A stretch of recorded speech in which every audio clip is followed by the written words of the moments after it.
a presentar el estudio El valor de la evaluación, usos e innovaciones. Les quiero contar también que este es el sexto de una serie de eventos organizadas por la Red Peruana de Evaluación, EVAL Perú, en los últimos 6 meses. El primero ocurrió en junio de este año y así hemos venido casi mensualmente haciendo un seminario hasta el sexto que es hoy día. Mi nombre es Miguel Jaramillo, yo soy miembro del Consejo Directivo de GAL Perú y les agradezco mucho por acompañarnos esta noche y particularmente a Sibel, que nos va a hacer la presentación y que estoy seguro que va a suscitar muchísimo interés y preguntas y conversación, que digamos ese es parte del propósito, ¿no?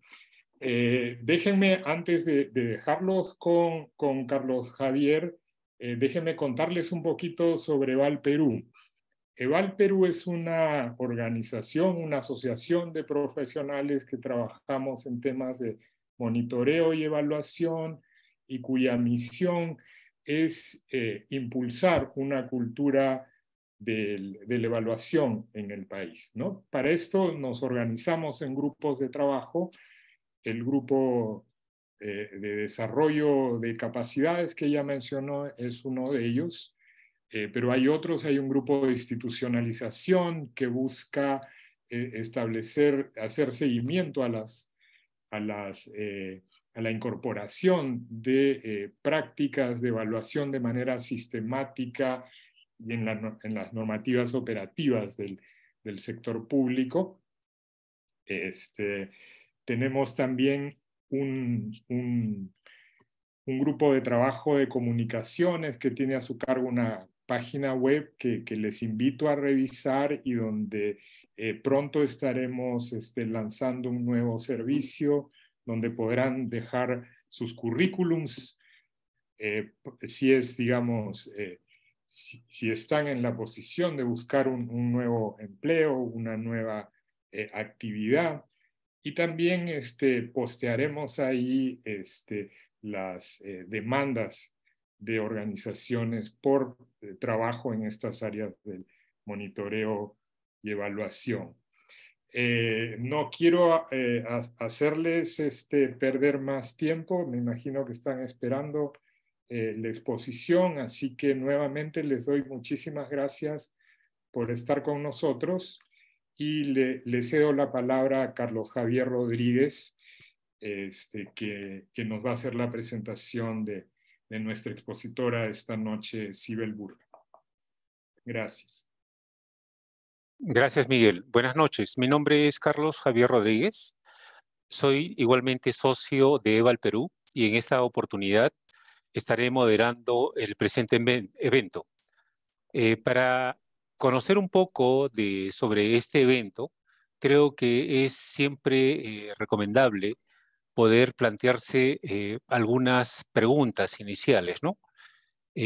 Por ejemplo, sabiendo que el título de esta sesión es El valor de la evaluación, usos e innovaciones, uno podría preguntarse, ¿de qué hablamos cuando mencionamos valor de la evaluación? Otra pregunta podría ser, ¿cuáles son los usos que normalmente se dan a las evaluaciones? ¿Y es posible realizar innovaciones en el campo de la evaluación? Tres preguntas sencillas que podrían orientar, ¿no?, la manera en que podemos recibir lo que Sibel nos va a compartir desde la experiencia de la OIT. A fin de conducir de forma ordenada este panel, este webinar, les pido que puedan tener el micro apagado en todo momento. Asimismo, se les anima a escribir sus consultas en el chat, sean preguntas, comentarios, alguna inquietud. Finalmente, se les comenta que esta sesión está siendo grabada y que posteriormente va a estar colgada dentro de la página web de EVAL Perú. Y para ello se les enviará la localización, es decir, el vínculo necesario para poder acceder a ella. En esta oportunidad nos acompaña como ponente Sibel Burga. Ella es economista peruana con maestría en Economía Aplicada por la Universidad de Chile. Cuenta con más de 18 años de experiencia en el campo de monitoreo, evaluación y aprendizaje, tanto en el sector público como en el de la cooperación internacional. Ella actualmente es oficial regional de evaluación para América Latina y el Caribe de la OIT y trabaja en la ciudad de Lima. Sibel, gracias por haber aceptado esta invitación y en este momento, como se dice, puedes compartir con nosotros tu presentación. Muchas gracias, Carlos Javier. Gracias, Miguel, también por la introducción. Quisiera saber si, por favor, me confirman que ven la presentación. Sí, vemos y escuchamos la presentación. Perfecto. Muy bien. Bueno, como se mencionaba al inicio, yo vengo con mucho entusiasmo a compartir la experiencia de la OIT. Y hay muchos temas que se podrían compartir, pero creo que tengo que iniciar la presentación comentando un poco sobre la función de la evaluación en la OIT, para luego enfocarme ya un poco más en cuáles son las iniciativas más recientes que tenemos para promover el uso de los resultados de las evaluaciones, haciendo referencia a algunos ejemplos quizás de acciones que se han implementado en respuesta a las recomendaciones de las evaluaciones, qué desafíos y oportunidades hay para seguir promoviendo el uso de la evaluación. Y finalmente espero que dé el tiempo para poder discutir un poco sobre algunas innovaciones también que estamos desarrollando en el área de evaluación de la OIT a fin de utilizar técnicas más recientes para análisis en mayor escala de los resultados de las evaluaciones. Entonces, no sé cuántos estén familiarizados con la OIT, ¿no? Con qué es la OIT. Bueno, es una organización internacional de Naciones Unidas que vela por principalmente los derechos, las relaciones laborales y la búsqueda de la justicia social y los derechos de los trabajadores. Entonces, es un organismo de Naciones Unidas distinto al resto de las agencias porque es de naturaleza tripartita, tiene una gobernanza diferente. Pero en cuanto a la evaluación, en cuanto a la función de evaluación, creo que está muy en línea con los principales objetivos que tienen también las otras agencias del sistema. Para nosotros, los principales objetivos de la evaluación son el aprendizaje organizacional, que es una tarea muy difícil, y eso lo vamos a ver a lo largo de la presentación. La rendición de cuentas, esa tarea es más sencilla, si es que están las condiciones de evaluabilidad dadas. La generación de conocimiento, que depende también mucho de varios elementos internos de los propios proyectos y de la propia planificación y programas de la OIT, y oportunidades de diálogo, ¿no? Todas estas características de la función de evaluación, de estar dadas, permite traducir el conocimiento que se genera de las evaluaciones en toma de decisiones. Pero para nosotros se resume de alguna manera en eso, en aprendizaje, rendición de cuentas, generación de conocimiento y oportunidades de diálogo para la toma de decisiones. Nosotros tenemos documentos de gobernanza de la función de evaluación que marca la pauta de la función de evaluación a nivel global y en el terreno. Tenemos las directrices de política de la OIT para evaluación basada en resultados, tenemos una estrategia de evaluación que finaliza este año y estamos en desarrollo de la siguiente que va hasta el 2025, y tenemos la política del 2017. Estos son nuestros documentos de gobernanza. Al compartir la información quedan los enlaces para que el que tenga interés pueda revisarlos. El primero, que tiene que ver con las directrices, es la 4ª edición, y la verdad que, como verán más adelante, es una pieza fundamental para las garantías de calidad del trabajo y de la función de evaluación en general. Para nosotros, las prioridades de política de evaluación de la OIT las resumiría en estos 4 elementos: el tener el ir avanzando hacia evaluaciones de naturaleza más estratégica, lo que implica muchas veces realizar evaluaciones agrupadas con financiamiento integrado, y esto conlleva muchos desafíos a nivel operacional, pero en cuanto al aprendizaje que genera es bastante más rico. Muy en línea con nuestro propio mandato, avanzar hacia enfoques y métodos y marcos de evaluación más participativos, centrados en las personas, por supuesto, sin comprometer la independencia de los procesos de evaluación. Otras prioridades de la política del 2017 es el mayor uso de las evaluaciones para que estos aprendizajes se introduzcan en la planificación y el aprendizaje organizacional, y mayor independencia de los componentes descentralizados de la función de evaluación. Tarea que no es sencilla, pero vamos hacia adelante con eso. Todo esto permite fortalecer la cultura de evaluación, que nosotros entendemos principalmente como un entorno propicio a través de la generación de mayores capacidades, tanto en el propio staff de la organización como en nuestros constituyentes, que son las organizaciones de empleadores, trabajadores y el Ministerio de Trabajo como representante del gobierno, pero también incluye a otras instancias gubernamentales. Todo esto en coordinación con las agencias del sistema de Naciones Unidas. En cuanto a los tipos de evaluación de la OIT, las podríamos resumir digamos, hay una tipología amplia de evaluaciones, pero en cuanto a la función, diríamos que hay una función de evaluación centralizada que se gestiona directamente en la sede, en nuestra sede central, que es en Ginebra, y otra que es una función descentralizada. Y esta función descentralizada, de lo que se encarga es justamente de la gestión de las evaluaciones de proyectos de cooperación al desarrollo, y dependiendo del tipo de intervenciones también nos corresponde hacer evaluaciones de impacto.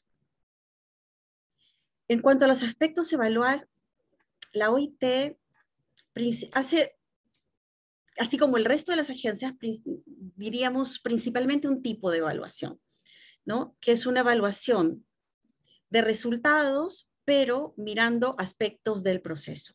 Nosotros seguimos los criterios de la OCDE, que son los criterios de relevancia, coherencia, validez, efectividad, eficiencia, orientación hacia el impacto y la sostenibilidad. Estos son los criterios que rigen para todo el sistema de las Naciones Unidas, y esto es lo que nos acota también de alguna manera los aspectos que se tienen que evaluar, ya sea en una evaluación de proceso, ya sea en una evaluación de resultado.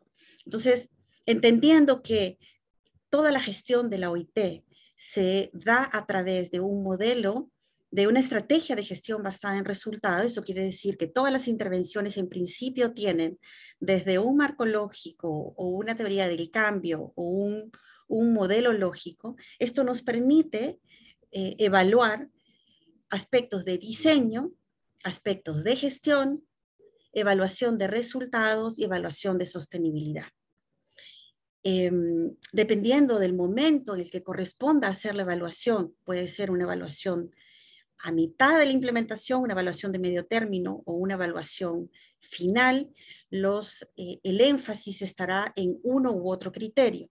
Pero nuestra política de evaluación nos obliga a ver todos, aunque con mayor o menor medida, dependiendo del punto de implementación en la que se encuentren las intervenciones. Entonces, en lo que corresponde a evaluación de diseño, que cubre los criterios de relevancia y de coherencia, estamos buscando respuestas a través de las preguntas de evaluación en lo que se refiere a contrastar si es que la intervención en cuestión responde a las necesidades de los beneficiarios directos, de la población beneficiaria, si es que tiene beneficiarios finales, o de los beneficiarios directos, que pueden ser y normalmente son las instituciones con las que trabajamos, si guarda coherencia con las políticas nacionales, la propia política de la OIT. Mirar estos aspectos de diseño son muy importantes, porque es lo que justifica y sustenta una intervención.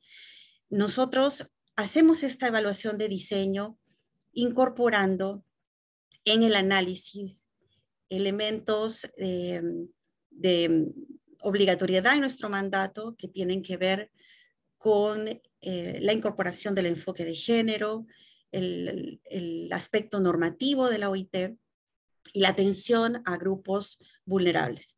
Estos elementos tienen que estar y son transversales en el diseño de nuestras intervenciones. En los aspectos de gestión vamos a verificar, por supuesto, si es que la implementación de la intervención se da conforme estaba planeado, pero esto es un aspecto que normalmente se responden con mecanismos de monitoreo, pero vamos a mirar cuáles son los aspectos críticos que nos lleva a uno u otro resultado, qué responsabilidades recae en los mecanismos internos de gestión de la propia organización y también aspectos de coordinación con los socios implementadores o con las contrapartes. La evaluación de resultados, que es algo que va a estar muy seriamente analizada en evaluaciones de naturaleza final, o sea, evaluaciones hacia el cierre de los proyectos, si es que hay condiciones de evaluabilidad que se han dado desde el diseño y durante la implementación, que nos asegura contar con información sobre indicadores a ese nivel, vamos a estar en capacidad de responder si es que la intervención está contribuyendo a alcanzar los resultados que se tenía previsto.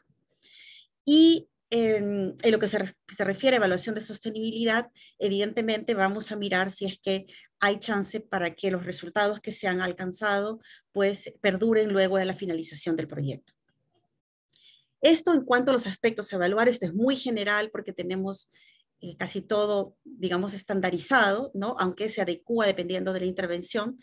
Pero importante mencionar que para los procesos de evaluación de la OIT hay, luego de finalizado el reporte de evaluación, controles de calidad importantes que justamente aseguran que, al menos en lo que se refiere al producto final, este tenga todas las garantías, ¿no? Tiene 3 niveles de control. El primer nivel de control está en la responsable regional de evaluación, que es quien gestiona todos los procesos de evaluación en el terreno, y siguiendo todas las pautas y todos los lineamientos de la política de la OIT, pues hay un primer control de calidad y este informe pasa la aprobación bajo ciertos criterios. Luego, este informe de evaluación tiene que ser también aprobado en el nivel central y luego todos los informes de evaluación de la OIT pasan por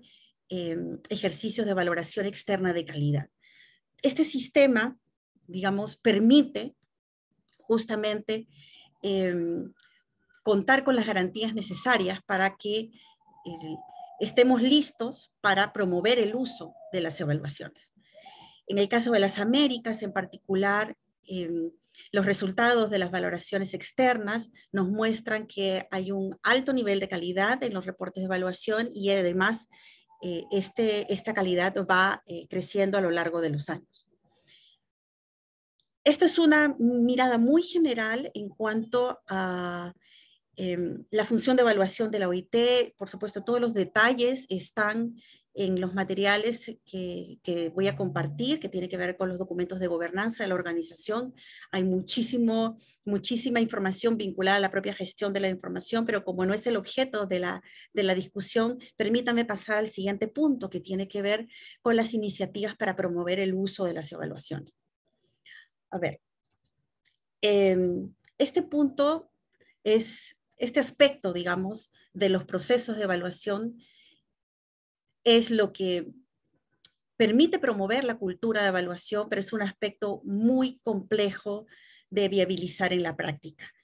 Y a lo largo de los años, el Departamento de Evaluación de la OIT ha desarrollado una serie de iniciativas justamente con la intencionalidad de promover el uso de las evaluaciones. Muchas se han desarrollado desde la sede, otras se vienen desarrollando desde el terreno.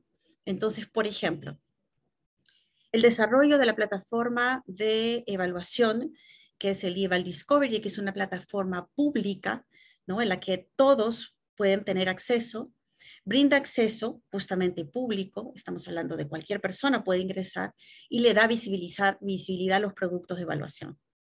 el desarrollo de esta plataforma no solamente permite tener un acceso a todos los productos que se han desarrollado desde el 2011, aunque la plataforma se desarrolló en el 2016, pero es un repositorio de información que reúne informes desde el año 2011, ¿no? Sino que además permite sistemas de búsqueda y de extracción de información, digamos, muy rápido, que en principio permitiría una utilización directa, tanto en la fase de formulación de nuevos proyectos, como a nivel más estratégico, digamos, para diseñar estrategias de la propia organización. Entonces, la plataforma facilita una extracción rápida de lecciones aprendidas, de buenas prácticas y recomendaciones, utilizando una serie de filtros. No hay tiempo para poder quizás mirarlo, pero lo que sí puedo decir es que a lo largo de los años, desde el 2016 hasta la fecha, ha habido un incremento importante en el número de usuarios de la plataforma y respecto al bienio anterior, ¿no? Que es para nosotros nuestra programación es bianual, hay un incremento importante, ¿no? Un incremento del 700% respecto el periodo 19-20. Entonces esto, si bien es un indicador imperfecto, al menos sabemos que hay no solamente un acceso a la plataforma, sino una descarga de información, ¿no? Actualmente este repositorio cuenta con más o menos 1.400 reportes de evaluación. Uno puede descargar hasta 2.200 lecciones aprendidas, 1.000 buenas prácticas, y si tienen oportunidad de revisar las orientaciones metodológicas, las guías que nosotros manejamos para la gestión de evaluación, van a ver que el hecho de tener todo estandarizado permite también hacer una comparación entre regiones, entre temas, y esto facilita, digamos, también un análisis en tendencia de cómo va evolucionando, ¿no? Aspectos de contenido, de relevancia, tanto de las lecciones aprendidas como de las buenas prácticas. Esta es nuestra plataforma del eVal Discovery. Aquí, cuando ustedes tengan acceso a la presentación, van a poder ingresar porque esto tiene un enlace directo y como pueden ver, pues no lo pueden ver con mucha nitidez, pero es una plataforma interactiva que permite, que muestra desde un mapa de todas las evaluaciones, tanto de las que se han realizado como de las que están planeadas. También permite tener acceso a las recomendaciones y el plan de acción de las recomendaciones, a las lecciones aprendidas, las buenas prácticas. Como les decía, la idea es tener una herramienta tanto para el staff de la organización como para nuestros constituyentes y nuestras contrapartes y el público en general, si quisiera usarlo, que puede ser utilizado directamente en procesos de diseño durante la implementación y en general, ¿no? Con miras al aprendizaje organizacional. Otra de las iniciativas tiene que ver con el mejoramiento de nuestras guías y orientaciones metodológicas, ¿no? Tenemos una serie de guías, la verdad que bastante sólidas, bastante útiles, no solamente para la función de evaluación, sino tenemos guías desde teorías del cambio, digamos, de lo que es la teoría del cambio y cómo elaborarlas, hasta cómo transversalizar el enfoque de género desde el diseño de las intervenciones. Entonces, en realidad sirve para la gestión de evaluación, pero también sirve para otros propósitos. El hecho de tener todo estandarizado, ¿no? Busca asegurar la calidad de las evaluaciones y promover el uso, como mencionaba, sobre una base de garantía. Específicamente, permítanme mencionar un aspecto que para nosotros es central en los procesos de evaluación y tienen que ver con la formulación de las recomendaciones y su adopción al interior de la organización. Una recomendación mal formulada, una recomendación muy general, una recomendación que no esté dirigida a un actor específico o a un responsable, pierde solidez y pierde la posibilidad de ser implementada. Dentro de las orientaciones que nosotros tenemos, se describe con bastante claridad qué características tienen que tener las recomendaciones de nuestras evaluaciones, como por ejemplo, cuestiones más generales, como especificar a quién está dirigida, qué nivel de prioridad tiene desde el punto de vista del evaluador o el equipo evaluador esta recomendación, qué implicancia presupuestaria tendría y en qué plazo debería implementarse. Estos aspectos que pueden parecer menores permiten, ¿no?, que estas recomendaciones puedan derivar en un plan de acción que tenga posibilidades de ser implementado. La pertinencia de las recomendaciones para nosotros además va acompañada de la obligatoriedad de la respuesta. Para la OIT, los procesos de evaluación no concluyen con la entrega de un reporte de evaluación, sino como parte de esta idea de generar una cultura de evaluación que al final se traduzca en aprendizaje organizacional. La automatización de las respuestas del personal directivo a las recomendaciones de la evaluación es un aspecto central. Los procesos de evaluación culminan con la preparación de un plan de acción de las recomendaciones. Eso quiere decir que en nuestro caso, el director de la oficina responsable de la evaluación del proyecto tiene que dar una respuesta automática, además, porque esto es un sistema automatizado que busca justamente, ¿no?, impulsar el uso de las evaluaciones a través de la preparación de un plan de acción y de su puesta en marcha. Entonces, la responsabilidad de la oficina de evaluación llega hasta el seguimiento del plan de acción de las recomendaciones de las evaluaciones. No concluye con el reporte que puede quedar archivado o en el repositorio de información, sino con la respuesta del management de la oficina, o sea, del nivel directivo de la oficina, respecto a qué va a hacer con las recomendaciones de la evaluación.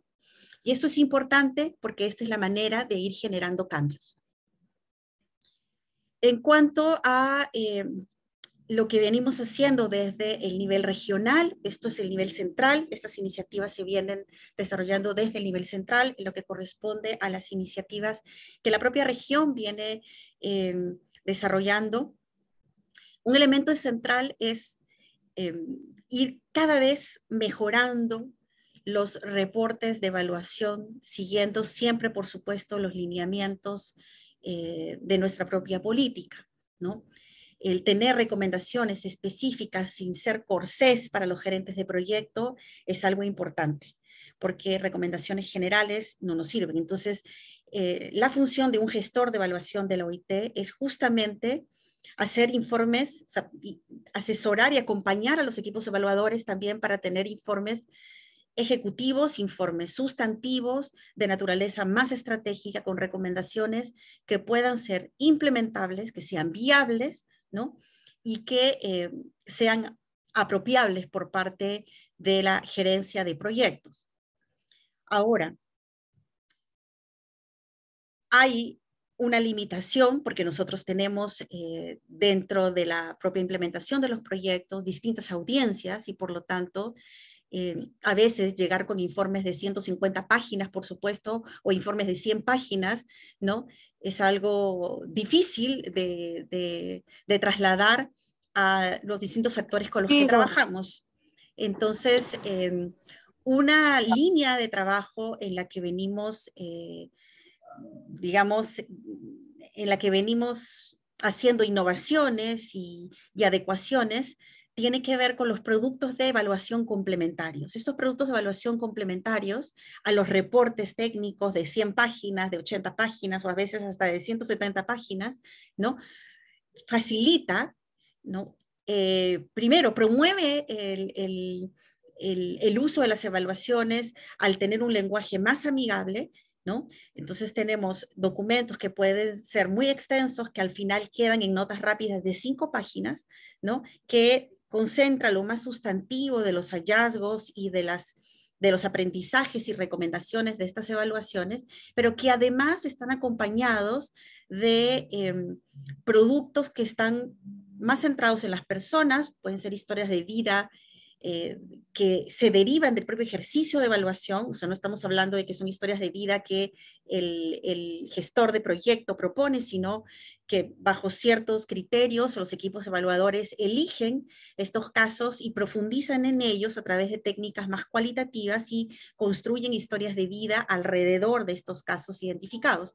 También lecciones aprendidas ampliadas que documentan mucho mejor utilizando análisis de actores en este caso y incluso teniendo enfoques más participativos, lecciones aprendidas ampliadas también como un producto complementario a los informes de evaluación. Entonces, estas iniciativas de seguir apostando por informes que son técnicos, pero que recogen lo más sustantivo de los resultados de los ejercicios de evaluación, complementado con productos infográficos más amigables, centrados en las personas, promueven, y eso tenemos verificación porque hemos hecho incluso encuestas para verificar cuál es la recepción de estos productos, está promoviendo un mayor uso de los informes. O sea, es muy pocos las personas que terminan leyéndose todos los documentos y por lo tanto estos productos de información que se derivan del propio ejercicio de evaluación pues están contribuyendo con esta meta de mayor uso. Aquí yo les dejo algunos ejemplos, digamos, para que ustedes puedan ingresar.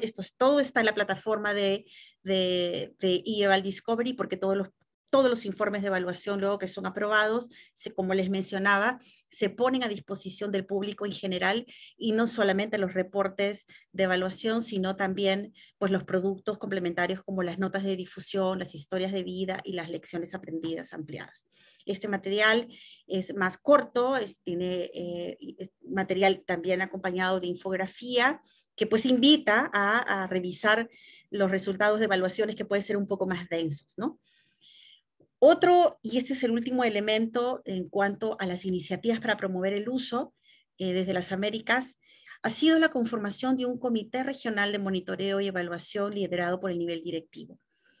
Un elemento central, clave para promover el uso es el compromiso que tiene el nivel directivo de la organización. Porque, digamos, la función de evaluación no puede hacer su trabajo, digamos, o cruzar los límites de lo que le corresponde en su trabajo, si es que esta posta no ha sido tomada por el nivel directivo. Entonces, en el año 2000, de finales del 2020 y ya en el 21, tenemos instalado el Comité Regional de Monitoreo de Evaluación dentro esto ya a nivel de la región, o sea, esto es en las Américas, que es un espacio que pretende ser un espacio de búsqueda de soluciones a problemas que identifican no solamente las evaluaciones, sino el monitoreo de los proyectos. Yo creo que todos los que estamos aquí conocemos bastante de evaluación, entonces quizás no me voy a detener mucho en ver qué tipo de discusiones se tienen, pero las evaluaciones advierten sobre cierto tipo de problemas. Cuando estamos hablando de países que han pasado en determinado tema por varias fases de proyecto, ya hay digamos, un material importante para analizar y para sopesar en cuanto a aprendizajes, en cuanto a desafíos que requieren para su solución la intervención del nivel directivo y de las unidades de soporte de gestión en el caso de organizaciones como la OIT. Entonces, el tener este comité regional de monitoreo en el que está liderado por el nivel directivo, del que forma parte el oficial de monitoreo, el oficial regional de evaluación, y en el que asisten, dependiendo de las sesiones,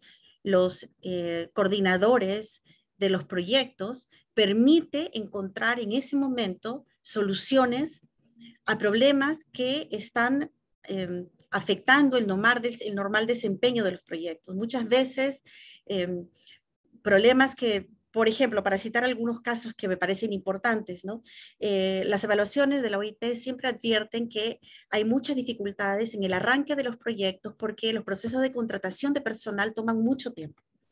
Este es un hallazgo sistemático en todas las evaluaciones que venimos haciendo y esto tiene que ver con los procesos de reclutamiento de la organización.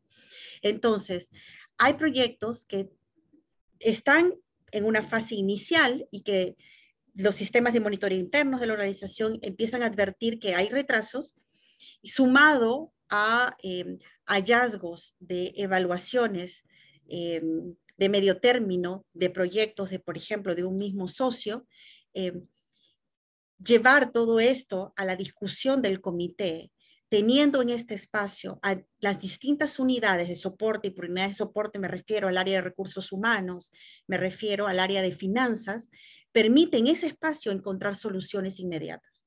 Entonces, este espacio que se ha creado en la organización, pero este solamente lo tenemos en la región, porque hay uno a nivel central, pero no tenemos todavía ninguno en las otras regiones, está permitiendo resolver problemas que tardarían mucho más en abordarse si las discusiones pasan por los canales regulares.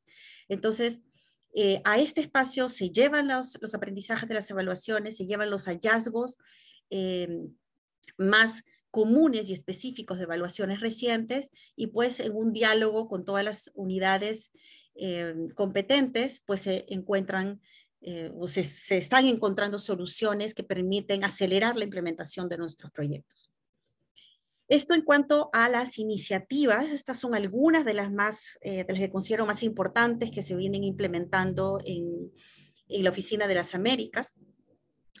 Ahora, yo no sé si tengamos espacio para ver este tema, pero y si quisiera preguntar a Carlos Javier cómo vamos con el tiempo, pero porque todavía Sí. ¿Estamos bien?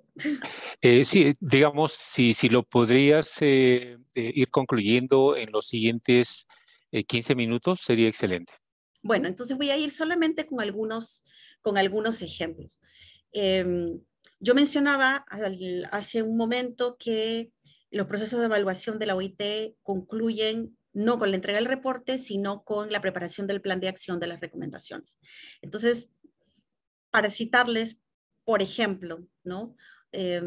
Permítame ir a quizás alguna que sea un poco más pequeña. A ver, la evaluación de un programa conjunto interagencial de protección social en Ecuador y México. Esto es una evaluación reciente. Una de las recomendaciones de la evaluación tiene que ver con incorporar mejor las consideraciones de género en el proyecto. Ahora, las recomendaciones se pueden hacer a proyectos que están a mitad de camino o proyectos que están finalizando. Entonces, esta intervención en particular tenía una debilidad en el tema de género. No abordaba correctamente no había integrado correctamente el enfoque de género ni en las estrategias ni en los sistemas de monitoreo. Y esa es la razón de tener esta recomendación en la evaluación. Entonces, solamente para ejemplificar que cuando se concluye el informe y se entrega la recomendación, el director de la oficina responsable de ese proyecto tiene que indicar qué acciones en concreto está adoptando su oficina, en particular en el país, para poder abordar la recomendación que se deriva de la evaluación en concreto. Entonces, por ejemplo, el diagnóstico, las conclusiones de la evaluación encuentran que hay una debilidad en la transversalización del enfoque de género. Y esto pasa en parte porque pues, no hay capacidades del staff en materia de género. Entonces, una de las acciones que se implementaron para poder abordar las recomendaciones, evidentemente pasa primero por un taller de formación en materia de género para el staff, ¿no? Luego, el uso de, este es un ejemplo nada más, ¿no? El uso de notas conceptuales, de la nota conceptual que se desarrolla por la unidad de evaluación, y otro elemento al que se compromete la oficina, en este caso de los países andinos, que es la responsable de implementar este proyecto, es incorporar en la teoría del cambio, ¿no? Y en el marco lógico del proyecto, que la revisión del marco lógico en este caso, un sistema sencillo de monitoreo que incluya indicadores que midan el grado en el que se han logrado los objetivos de igualdad de género. Entonces, me parece que esto ejemplifica bien cómo es que poco a poco se van dando los cambios producto del uso de las evaluaciones. Ahora, evidentemente, para saber qué cambia luego de haber incorporado esta recomendación a través de este plan de acción, también requiere de un seguimiento. Y ese seguimiento es parte de las responsabilidades del Comité Regional de Monitoreo y Evaluación, en el que no solamente se llevan los problemas y se llevan las acciones que se han llevado a cabo producto de la implementación de las recomendaciones, sino también qué cambios se están dando cada 6 meses producto de la implementación de este plan de acción. Bueno, este es un ejemplo concreto. Otro, que no voy a compartir muchos más, pero como el objeto de la sesión era discutir acerca del uso, Colombia para nosotros representa un país, o sea, es un país muy importante, no solamente por la movilización de recursos que tiene, la mayoría de recursos con financiamiento del propio gobierno, sino también por la propia naturaleza del financiamiento, ¿no? Esto es muy complejo de explicar en una sesión tan corta, pero digamos, si bien la OIT implementa sus intervenciones bajo la estrategia de gestión basada en resultados, cuando el financiamiento viene de los gobiernos, las reglas son otras. Esto dificulta mucho el trabajo de la propia organización porque de pasar de un modelo de gestión basada en resultados, tiene que pasar a otro modelo de implementación en el que básicamente nos estamos guiando por convenios con el gobierno bajo una lógica de productos. Por lo tanto, eso ya es un desafío no solamente para la evaluación, sino principalmente para la implementación de las intervenciones. Este caso concreto de una evaluación agrupada de proyectos de formación técnico-profesional en Colombia representaba un enorme desafío metodológico para el ejercicio de la evaluación y esperábamos que sea una oportunidad para contribuir con el management de la oficina, con el equipo gestor del proyecto, con la propia oficina país, para, digamos, hacerlos transitar desde este modelo de producto a uno de una lógica de resultados. Por lo tanto, esta evaluación, y esto es muy difícil porque las reglas del gobierno colombiano son esas, ¿no? Son de asignar los fondos bajo una lógica de convenio. Entonces, una de las recomendaciones de la evaluación era el usar una teoría del cambio agrupada para las intervenciones de formación técnico-profesional, que son las que pues se venían implementando por la OIT. Ahora, en este caso, estas partidas presupuestales eran partidas que se venían asignando por licitaciones públicas ya en los últimos 5 años. Por lo tanto, había ya un aprendizaje importante que cubríamos con las evaluaciones que nos permitía, en el marco de la propia evaluación, proponer una teoría del cambio. Entonces, si bien no es una tarea de los equipos evaluadores reconstruir una teoría del cambio cuando esta es ausente, cuando esta no está en los documentos de proyecto, es una tarea del equipo evaluador en colaboración con el oficial de evaluación y con los equipos de proyecto el reconstruir esta teoría del cambio. Esta teoría del cambio se propuso para el financiamiento público, para intervenciones de formación técnico-profesional y la respuesta del plan, digamos, el plan de acción de respuesta a esta recomendación por parte del nivel directivo ha sido acoger esta teoría del cambio para, digamos, constituirse en el nuevo marco de resultados de todas las iniciativas que en adelante se van a llevar a cabo en materia de formación técnico-profesional con el gobierno colombiano. Entonces, esto es un resultado importante en términos de aprendizaje y de uso de las evaluaciones que yo quería compartir con ustedes. Como me dice Carlos Javier, no hay mucho tiempo y me quiero ir a un último ejemplo y pasar luego, si me permites, Carlos Javier, a la última parte que tiene que ver con el tema de innovación. ¿Podemos ir con este ejemplo? Adelante. Perfecto.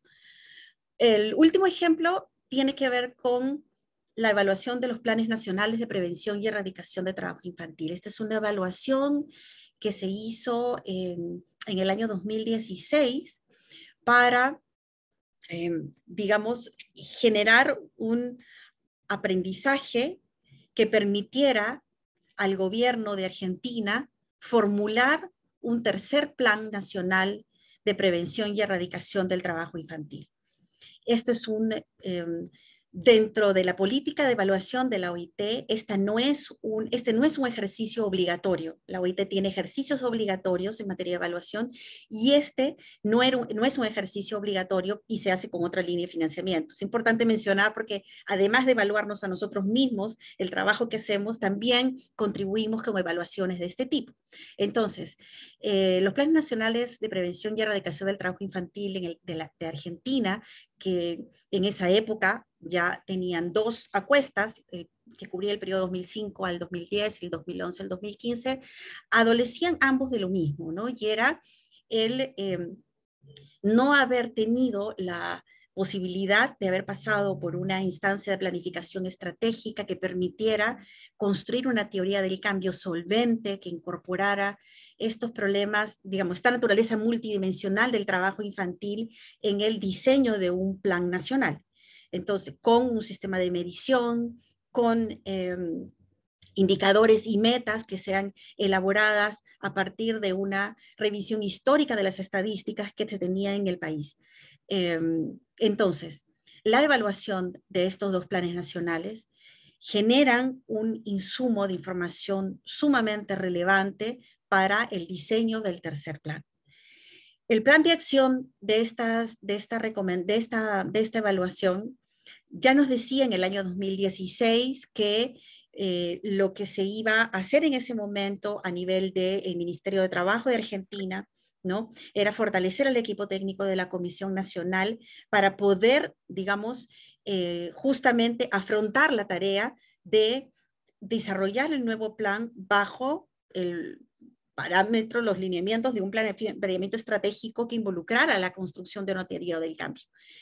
Esto se hizo con apoyo de la OIT y en el año 2016 y 2017 y ya para el año 2018 el plan nacional, el tercer plan nacional de prevención y erradicación del trabajo infantil de la Argentina, que tiene vigencia hasta este año, se desarrolla, la estrategia de ese nuevo plan se desarrolló sobre la base de los resultados de la evaluación independiente de los 2 planes anteriores.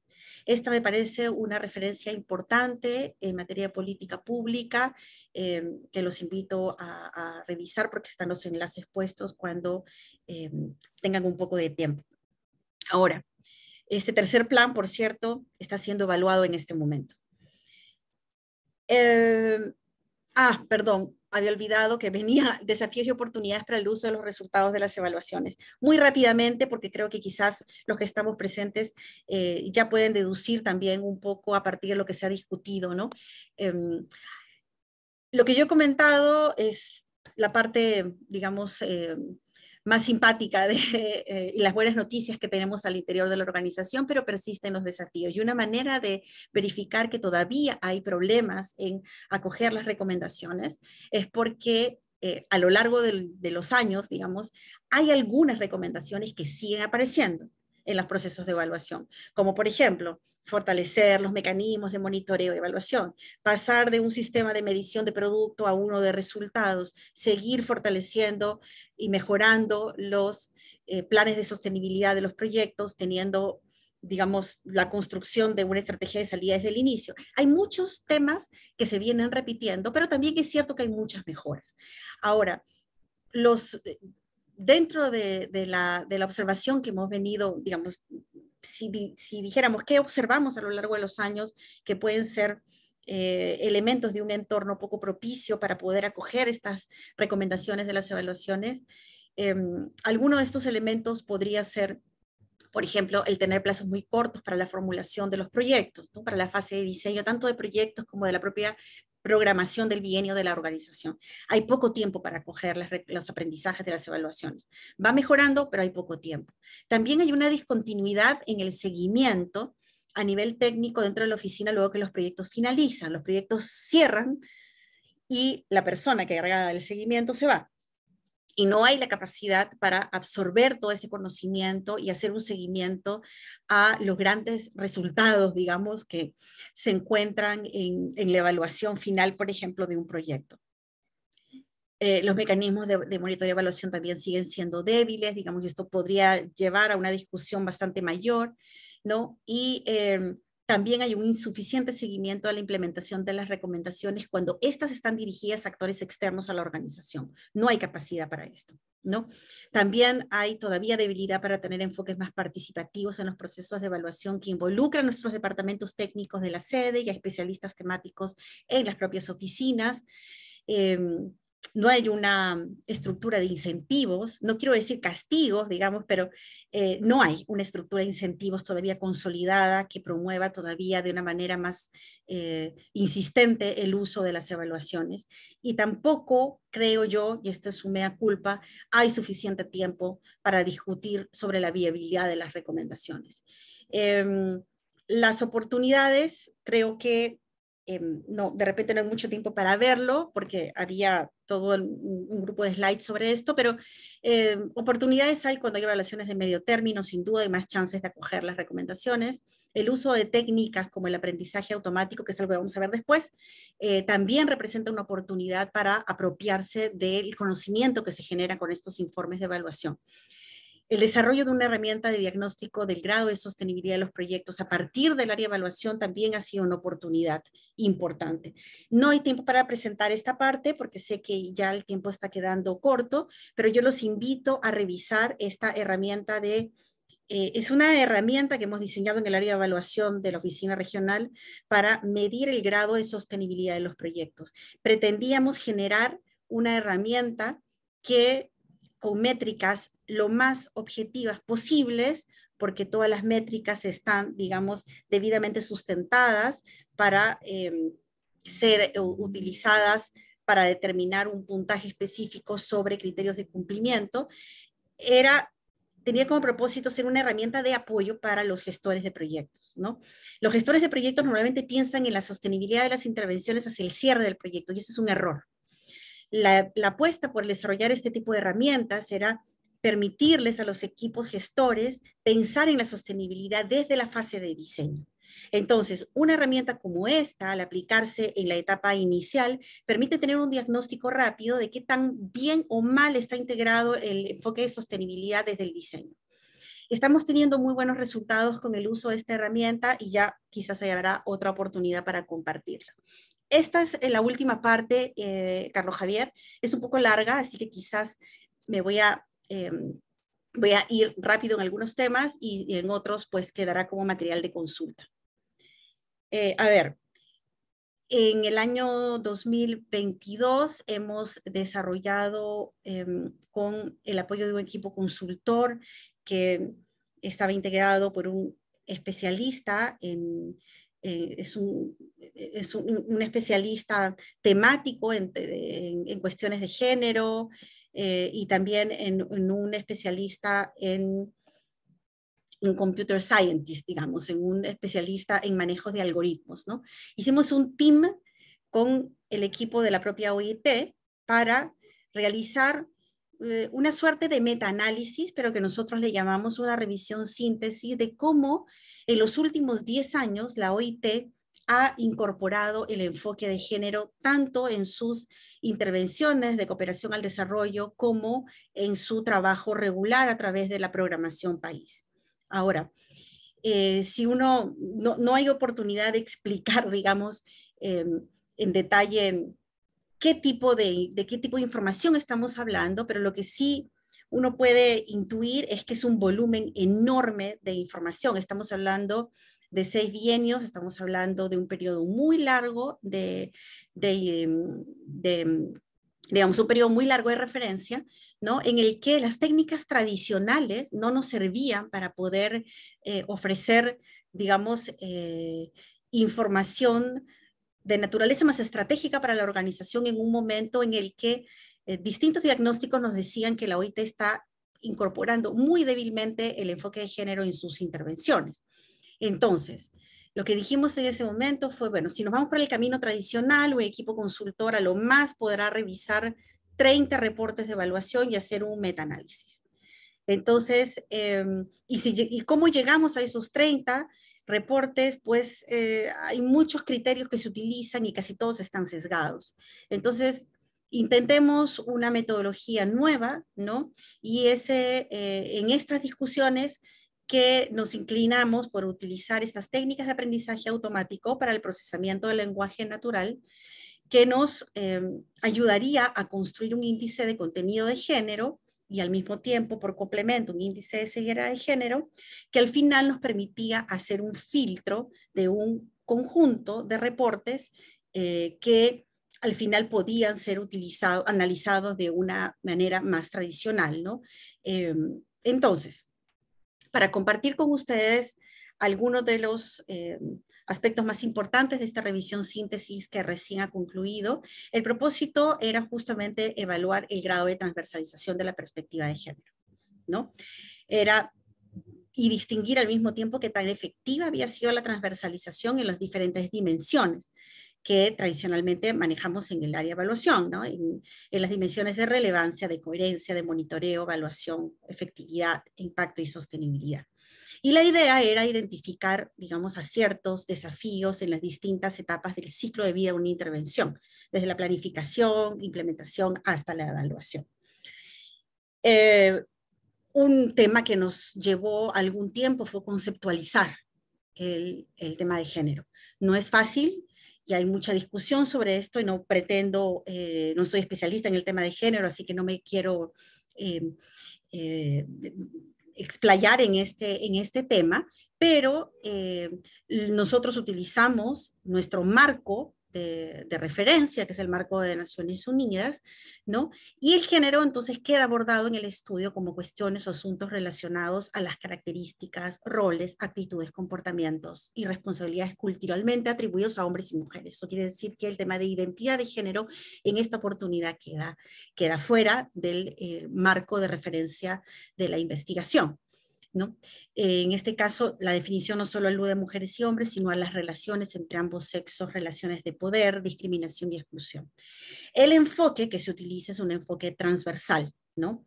También hay, digamos, la OIT tiene enfoques sectoriales, pero en este caso, principalmente, casi todas las intervenciones por un tema de mandato tienen un enfoque transversal y por lo tanto el estudio también mantiene el mismo enfoque, el enfoque transversal, ¿no? El que se busca valorar los efectos de las intervenciones que se implementan en la OIT, los efectos que podría tener estas intervenciones sobre las cuestiones de género, y reconoce que pues el tema de género está en todas partes, en todos nuestros resultados y está en todo el quehacer de la organización. ¿Qué preguntas intenta específicamente responder la revisión síntesis? ¿Cómo medir la ceguera de género? ¿Cuánto ha mejorado en el tiempo la incorporación de la perspectiva de género? ¿En qué dimensiones se debería de incorporar la perspectiva de género? Porque, digamos, uno tiene múltiples dimensiones y los esfuerzos tienen que concentrarse en algunas áreas a veces. ¿Cómo se ha transversalizado la perspectiva de género en estas dimensiones? ¿Qué podemos aprender de las diferencias en la transversalización del género por dimensiones? ¿Y qué está explicando las diferencias en ceguera de género? Preguntas muy ambiciosas, la verdad. Entonces, para ello se han revisado más de 100 informes de evaluación, más de 100 documentos de proyecto, más de 2.000 programas de trabajo país por resultados de los últimos 6 bienios, los instrumentos globales de planificación de la OIT, el plan de acción de igualdad de género y todas las orientaciones metodológicas de los departamentos técnicos de la OIT y de Naciones Unidas en materia de género. Un volumen de información enorme. Entonces, yo mencionaba al inicio que cómo hacer que la transversalización de género y qué problemas surgen, ¿no?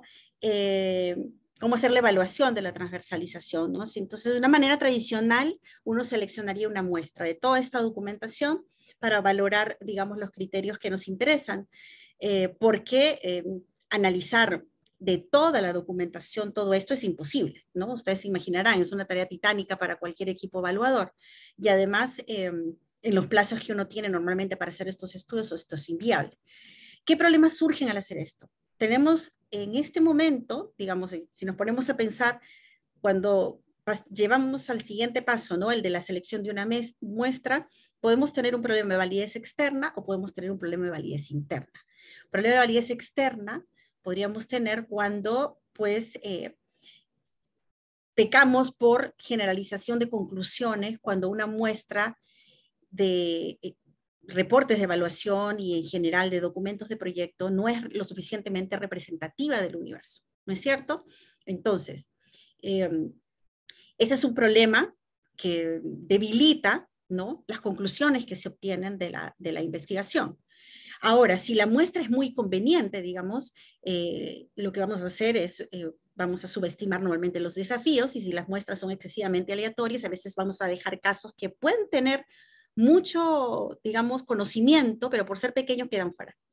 También tenemos problemas de validez interna. ¿Por qué? Porque de la manera tradicional, ¿no?, lo que hacemos es, cuando hacemos estas valoraciones de las muestras, ¿no?, 40, 20, 30 reportes de evaluación, no siempre van a ser reproducibles por la subjetividad que hay en la interpretación de los propios evaluadores, ¿no? Entonces, aquí hay problemas que nos decían, tenemos que encontrar una mejor forma de llegar a esta muestra y de responder luego a las preguntas por dimensión. Entonces decidimos hacer uso de estos algoritmos de aprendizaje automático para el lenguaje, para el análisis del lenguaje natural. Ahora, este es todo un tema, no es tan nuevo, pero para nosotros en la organización sí lo es en cuanto al uso, ¿no? Y hay muchas maneras de llegar a este tema, ¿no? Estos son algoritmos de búsqueda de información. Entonces uno, sé que no es el espacio para detenerme, pero digamos, estos algoritmos normalmente están construidos, ¿no? En este caso dijimos, no queremos utilizar el lenguaje, algoritmos que estén construidos, sino queremos que esto, digamos, que el algoritmo aprenda solo para buscar los tópicos a lo largo de toda la documentación que ha producido la OIT en los últimos 10 años, ¿no? Entonces, el algoritmo solo empieza a buscar los tópicos y a clasificarlos. Luego que, o sea, lo que quiero decir es que nosotros no le hemos dicho no hemos programado el algoritmo para que busque género, sino que de toda la documentación que ha pasado por el algoritmo de búsqueda, se identifican una serie de tópicos y ya luego, en una segunda fase, se identifican los que están vinculados a la temática de género. Entonces, un documento de proyecto o una evaluación que ni siquiera aparece la palabra género, que no aparece la palabra mujer, que no aparece la palabra equidad e igualdad, o en sus distintos idiomas, digamos, porque hemos hecho en español, en inglés y en francés, pues nos dice que evidentemente ese documento y ese informe, ese proyecto, pues no tiene integrado el género de ninguna manera, ¿no?, en su diseño y en su implementación. Entonces, la primera etapa ha sido identificar los tópicos, luego de estos tópicos, identificar los que están relacionados con el tema de género, y a partir de ahí construir un índice de contenido de género. Esto ha sido un proceso sumamente largo porque el índice tenía que ser un índice estable, un índice de ciertas características con ciertos atributos, y la idea era identificar, construir el índice de género para luego poder medir su complemento, que era el índice de ceguera de género, ¿no?, que era, digamos, la probabilidad de que un texto aborde o no temas identificados con cuestiones de género utilizando estas técnicas de aprendizaje automático. Y esto nos permitió valorar cuál había sido la incorporación de género en todo el universo de intervenciones de la OIT en América Latina en el periodo 2010-2022. De alguna manera, esto nos permite tener una suerte de línea de base de todo el trabajo que viene haciendo la OIT, ¿no? Desde el 2010 que se analiza la información hasta, digamos, la fecha. Y tenemos ya una lectura en tendencia de cómo ha ido incorporándose el tema de género en la programación y en los proyectos de cooperación al desarrollo. Esto tiene mucho detalle y no es el propósito de la reunión, digamos, alcanzarlos un poco con el tema, pero lo importante es saber que llegamos a esta muestra final para ya luego hacer una lectura, digamos, más tradicional, a través de criterios más insesgados, ¿no? Una muestra, digamos, que es encontrada directamente por estos algoritmos, pero asegurándonos que la selección final de la muestra también nos permita tener un aprendizaje no solamente de los casos exitosos, evidentemente de los que tienen contenido de género, sino también los que tienen dificultades y desafíos. Al final, se revisan de manera más cualitativa a través de una técnica de pares, 40 programas de trabajo país y 40 proyectos, ¿no? A través de la aplicación de unas rúbricas para valorar y esto, digamos, tiene una métrica para cada indicador, son varios indicadores por dimensión. Hay una rúbrica específica para saber qué puntaje se le ha asignado a cada uno de los indicadores, para saber qué tanto se está integrando en aspectos de relevancia, coherencia, hasta sostenibilidad, el tema de género. Luego hay una validación de los resultados contrastando con las valoraciones independientes realizadas a la misma muestra, ¿no? Ahora, esto nos ha permitido tener, como les decía, desde una línea de base de ver cómo ha ido mejorando, empeorando, en este caso mejorando, ¿no? El contenido y la transversalización del contenido de género en el portafolio de proyectos y en el trabajo regular de la organización, ¿no? Y también nos da, digamos, ya información sobre qué subregiones, qué países lo están haciendo mejor, qué países tienen algunas dificultades. No sabemos cuál es el porqué, qué hay detrás, y esta tarea estamos al día de hoy, estamos, digamos, pasando a la siguiente fase, que es, tenemos el diagnóstico, tenemos la mirada en tendencia, sabemos dónde hay mayores dificultades, dónde hay más desigualdades dentro de un mismo país, entre resultados hay desigualdades. En cuanto a la transversalización del enfoque de género, eso se puede explicar por muchísimas razones. Esto se ha hecho tanto para la programación regular como para los proyectos de cooperación al desarrollo. Aquí les he dejado, digamos, los indicadores que se analizan por cada dimensión. En el informe están las métricas, no solamente los indicadores, ¿no? Y permítanme, sin detenerme demasiado, otro de los aspectos que nos permite, en los que incide este estudio, es que logra identificar cuáles son los detonadores, ¿no? ¿Qué dimensiones y qué indicadores o criterios son los detonadores de una adecuada transversalización del enfoque de género? ¿Qué quiero decir con esto? En un documento de proyecto, ustedes lo deben de saber, por ejemplo, en la parte de la justificación del proyecto, uno hace referencia o puede hacer referencia a, por ejemplo, diagnósticos de desigualdad de género.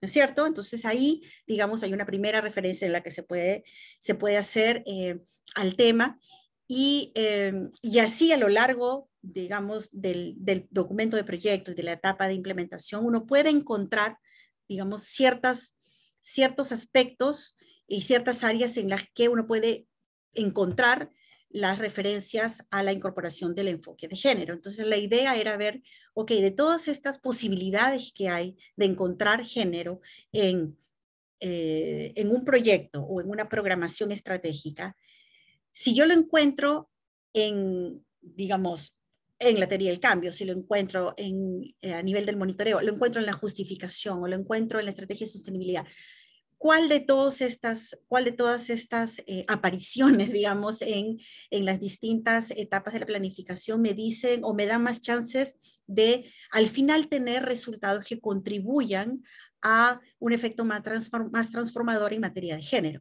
Entonces, los hallazgos que tenemos con el estudio es que, por ejemplo, en nuestra programación regular, que son documentos de planificación país, cuando en el documento se logra asegurar la utilidad de los productos para lograr la igualdad de género, hay más chances de tener resultados en materia de género al final de la ejecución. Entonces, yo incluso les había puesto un ejemplo por ahí. Esto en cuanto a la programación, cuando estamos hablando de proyectos de cooperación al desarrollo, es muy importante y es clave y es un detonante del éxito en la incorporación del enfoque de género, el tenerlo reflejado en la teoría del cambio. Eso quiere decir que a nivel de las estrategias y de los resultados tiene que haber referencias específicas. Y eso está asegurado, es muy probable que obtengamos resultados al final en materia de reducción de brechas de inequidad de género. Esto es un tema, digamos, es una manera diferente de hacer análisis, de hacer evaluación. Es un tema relativamente nuevo para nosotros, estamos todavía aprendiendo, vamos a validarlo en diferentes instancias para asegurarnos que desde el índice esté bien construido hasta las explicaciones que se derivan o que se tienen que, de las explicaciones que están justificando estos resultados, estén discutidas, estén consensuadas con los equipos técnicos y con el personal especializado de la OIT. Por eso es que el desarrollo de esta revisión síntesis tiene diferentes fases. Tenemos ya un documento final. Ahora, por ejemplo, vamos a aplicar una encuesta en profundidad para identificar aspectos de con qué capital humano cuenta la organización en materia de género, qué dificultades tienen el staff de la OIT para incorporar el tema. Entonces, estamos haciendo uso de todos los recursos que tenemos para no quedarnos solamente con el diagnóstico, sino tener también, digamos, el diagnóstico en términos de magnitudes y tendencias, y también de en qué áreas se está haciendo mejor la incorporación, digamos, si consideramos las dimensiones que hemos discutido, sino también qué explicaciones hay a los resultados que tenemos, ¿no? Entonces, estas son algunas de las conclusiones, ¿no?, que ya las hemos estado observando, ¿no? Hay una evolución positiva de la ceguera de género, hay dimensiones que son menos sensibles a las cuestiones de género, ¿no? Como les decía, el tener, por ejemplo, el usar evidencia en nuestra programación país, que son nuestros planes de trabajo país, ¿no? El hacer uso de evidencia resulta menos efectivo en cuanto a resultados a que si garantizamos que los productos que se generan con este programa de trabajo son sensibles al tema de género. Y en el caso de los proyectos, si es que está la teoría del cambio incorporando elementos de género y hay presupuestación también de género, también hay muchísimo más chances de conseguir resultados. Un ejemplo de utilidad, porque ustedes podrían pensar, ¿qué es utilidad, no? ¿A qué se está refiriendo con utilidad? Con los procesos de evaluación, uno, digamos, indaga con las contrapartes en cuanto, por ejemplo, talleres de sensibilización, que este es un caso que yo tomé para poder ejemplificar a lo que me refiero, ¿no?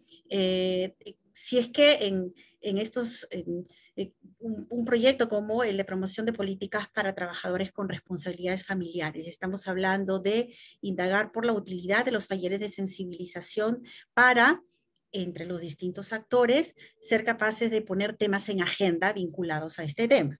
Entonces, las evaluaciones indagan por aspectos de la sensibilización, la utilidad que tienen estos talleres o esta formación para lograr justamente que estos temas entren en la agenda de los actores. Y esta es la percepción de los actores. Entonces la evaluación llega a indagar sobre este aspecto y uno puede decir, ok, este es cuando se verifica la utilidad del producto, es mucho más probable que esta intervención tenga buenos resultados en materia de género, ¿no? Bueno, estas eran algunas de las conclusiones. En cuanto a las recomendaciones, es como la revisión síntesis nos lleva a una suerte de hoja de ruta para la organización en la que llegamos a tener más claridad sobre cuáles son las distintas etapas que tenemos que seguir para asegurarnos una adecuada incorporación del enfoque de género en una adecuada transversalización en el quehacer de la organización. Primero, mostrar las desigualdades de género. Esto es evidentemente como el punto de partida, ¿no? Y pues el visibilizarlas o el develarlas es el paso 1 para hablar del tema y poder incorporarla en la propia planificación. Luego planificar con visión de género. Y esto se puede hacer de distintas maneras. Y aquí estoy citando algunos ejemplos de cómo los programas o proyectos integran la perspectiva de género a nivel estratégico. Por ejemplo, asegurando porcentajes mínimos de representación de mujeres en puestos o ámbitos decisorios del programa o del proyecto, realizando y difundiendo análisis y diagnósticos sobre la situación o el papel de las mujeres en determinado sector, el sector que cubre la intervención, definiendo umbrales mínimos destinados a mujeres en convocatorias de becas, cursos, seminarios, en fin, una serie de acciones que asegura que la perspectiva de género se integre a un nivel más estratégico. Esto se refiere a planificar con visión de género. Presupuestos de género, asignar suficientes recursos para lograr objetivos de género. Presupuestos de capacidades de género, igual, dimensionar adecuadamente las acciones en relación a las capacidades, ¿no?, que se requiere en los recursos humanos, porque los proyectos normalmente no cuentan con un especialista de género, la organización tiene un especialista de género, pero no se da abasto para poder asistir a los equipos de todos los proyectos. Entonces, hay proyectos que sí, por su intervención o pueden tener un efecto en empeorar las desigualdades de género, o pueden tener una gran oportunidad de mejora, y el contar con un recurso humano, así sea temporal, para poder brindar un soporte a la planificación es crucial.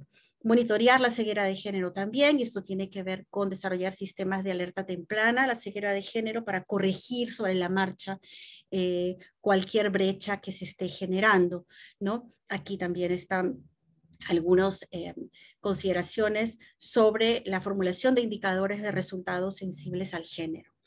Y un ejemplo de cómo en un proyecto el tema de género a nivel de los indicadores y de las mediciones que el propio proyecto va generando visibiliza el tema de género, ¿no? O sea, desde la participación de las mujeres en los procesos de formación, no solamente como receptoras de la formación, sino como las responsables de la formación, y en fin, una serie de indicadores alrededor de la naturaleza del propio proyecto.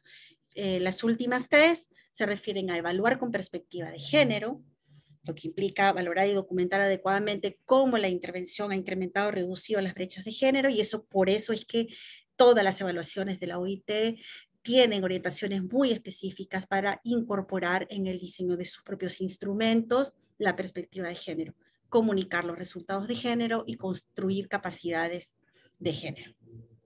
Perdóname, Carlos Javier, si me excedí, pero llegué al final, ¿no? No sé si hay alguna pregunta en este momento. Muchas gracias. Te agradecemos, Cibele, por la experiencia compartida aquí, una experiencia institucional muy enriquecida, ¿no? por la labor regional y nacional que hace OIT y global también. Y en este momento quisiéramos dar oportunidad, si es que hubiera, a conocer preguntas o comentarios de los distintos participantes. Mientras ibas exponiendo el tema, hubo un comentario realizado por, si no me equivoco, Teresa Goymorín, y nos gustaría saber tu reacción a este comentario porque nos parece muy pertinente. Ella dice, ¿no? La parte de comunicación y transferencia de los resultados de las evaluaciones debe ser hecha o realizada de manera amigable. Eso es muy importante para que puedan ser aplicadas las recomendaciones. Al respecto, ¿qué opinión tienes? Sí, gracias, Carlos Javier. Gracias, Teresa, por la pregunta o la reflexión, ¿no?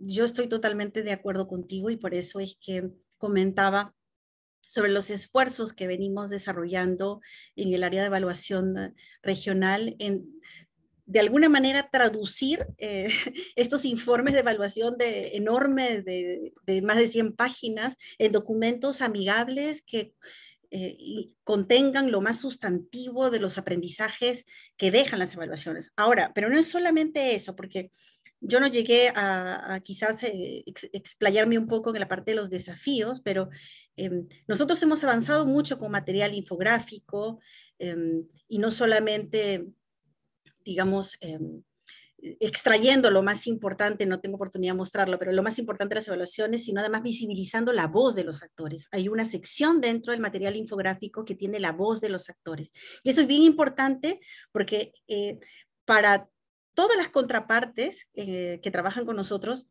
es un proceso agotador el pasar por procesos de evaluación. Hay mucha fatiga. Entonces, el verse representados, el ver que su voz, que su opinión está en este material infográfico, que resume en 5 páginas, en 4 páginas, lo más importante de una evaluación, ha resultado importante. Ha resultado importante y ha tenido, digamos, un eco positivo por parte de las contrapartes. Tenemos todavía un tema pendiente porque nosotros hemos mejorado mucho en llegar con estos materiales, digamos, de fácil acceso a nivel institucional. a nuestras contrapartes directas, pero es más difícil llegar a los beneficiarios finales. Me estoy refiriendo a los titulares de derecho, ¿no? Cuando estamos hablando de trabajo, por ejemplo, de proyectos en el área rural, es mucho más difícil llegar con ellos y no tiene mucho sentido llegar con ellos a través de material impreso. Deberíamos de tener material audiovisual, incluso radial. Y estamos yendo hacia ese tema ahora, en esta nueva estrategia que se viene a poner en marcha a partir del 2023, ¿no? Pero sí, coincido contigo en la importancia de utilizar este tipo de materiales. Gracias, Sibel. Hay otra pregunta, hay otra intervención. En este caso, proviene de Víctor Hernán, si no me equivoco, y él comenta acerca de lo siguiente. Entendiendo la importancia de la transversalización del enfoque de género en las políticas públicas, también se reconoce la importancia del concepto de interseccionalidad. En ese sentido, ¿se podría contextualizar o aplicar esta innovación a temas de interculturalidad y ambiente? Sin duda, mira, me ha hecho recordar lo que no mencioné. Gracias por el comentario. Yo mencionaba que la apuesta por este tipo de técnicas más innovadoras, y yo les digo que es desafiante porque yo misma he tenido que pasar por un proceso de formación largo para poder ser una buena contraparte de los equipos consultores, porque no es sencillo empezar a, digamos, a la edad que uno tiene a aprender este tipo de nuevas técnicas de análisis, pero ahora que ya la capacidad está medianamente instalada en la organización, digamos, es posible utilizar estas técnicas de aprendizaje automático y lo vamos a hacer porque es el compromiso que tiene el nivel directivo en distintas temáticas, ¿no? Vamos a empezar con transición justa y pueblos indígenas, transición justa y discapacidad. Esos son los 3 temas que tenemos en agenda para el 2023, utilizando las mismas técnicas de aprendizaje automático, ¿no? Entonces sí, lo tenemos. Y en cuanto a la interseccionalidad, sin duda, o sea, es un mundo nuevo, la verdad, que el tema del uso de estas técnicas en esta fase de piloto, digamos, lo consideramos como una fase piloto, nosotros lo estamos utilizando sobre todo para construir indicadores de tendencia y poder seleccionar una muestra lo más insesgada posible para un análisis de naturaleza más cualitativo. Entonces, es en el análisis cualitativo en donde llegamos con mayor certeza a hacer este análisis de interseccionalidad. O sea que sí, cruzamos varias vulnerabilidades ahí en esa etapa. Por medio de tu respuesta, Sibel, has dado justamente también, creo, respuesta a lo planteado por David, que él preguntaba si este mismo tipo de ejercicio se puede aplicar a otros grupos vulnerables, como personas con discapacidad o grupos étnicos no favorecidos.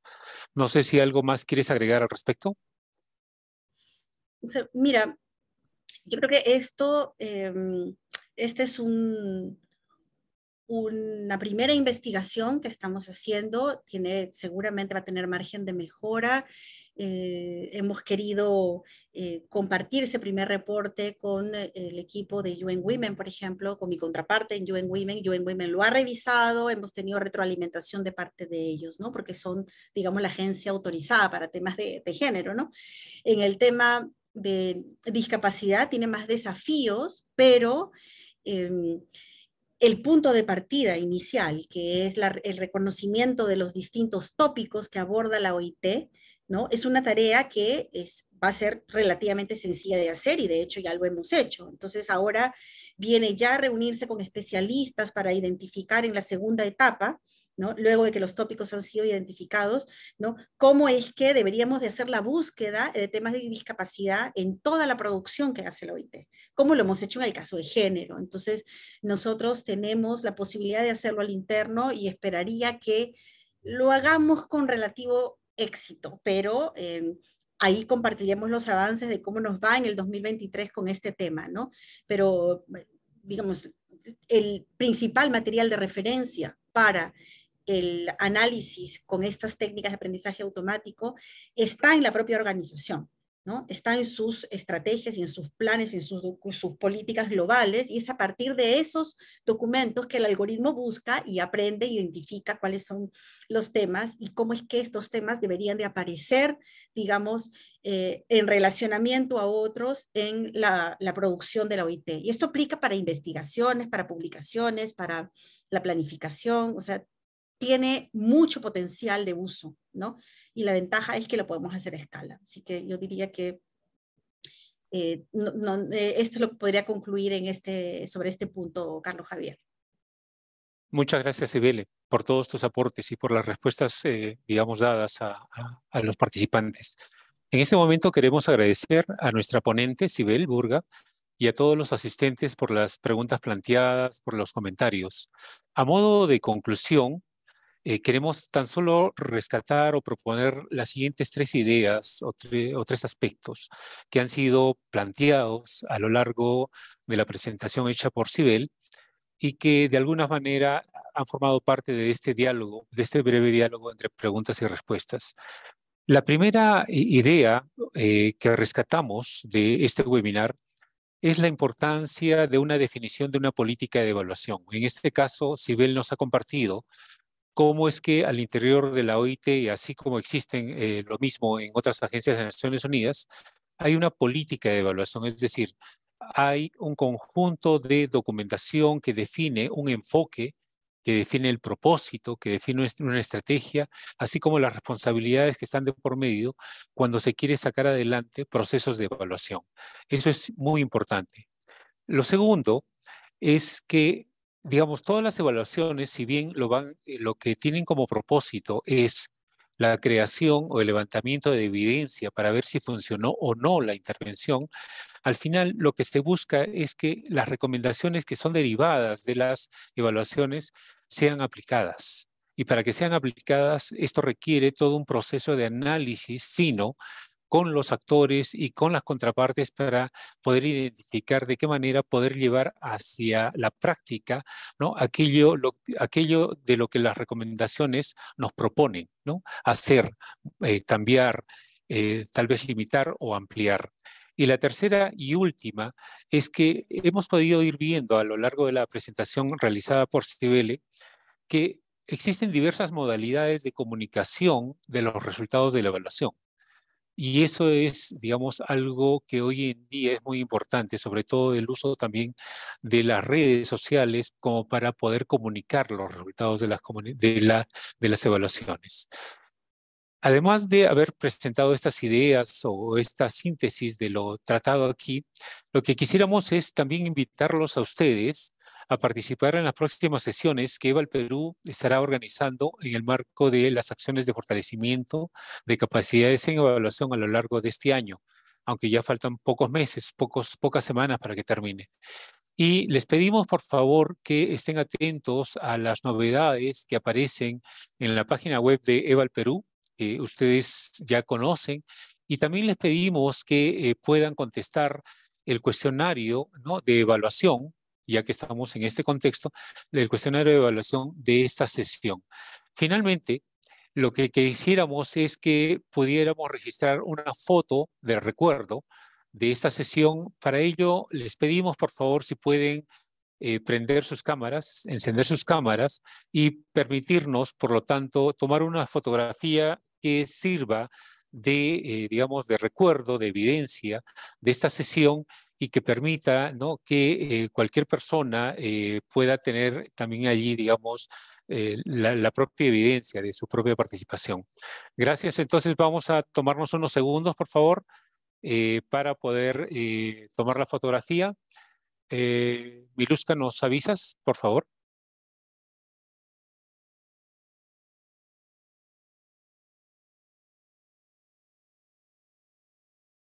Unos segundos.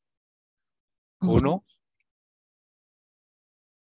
Ok, son dos vistas, así que por favor, a ver, vamos con la primera.